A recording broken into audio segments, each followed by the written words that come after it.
Hello guys, in this tutorial you will learn how you can set your visibility on Roblox to friends only in 2026. So let us guide you through this.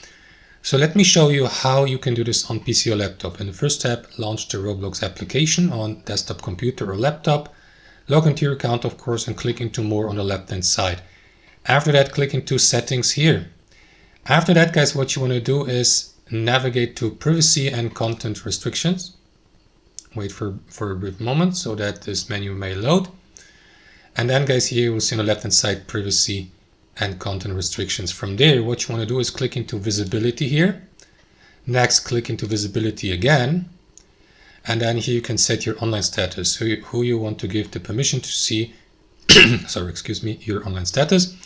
Everyone, your friends and followers, friends only or friends people I follow. So if you want to go with friends only, select this one. And that's basically it, guys. You will see that the changes will be applied in the same moment. So guys, that's how it works. Let me switch back to everyone here. Thanks for watching and I'll see you next time.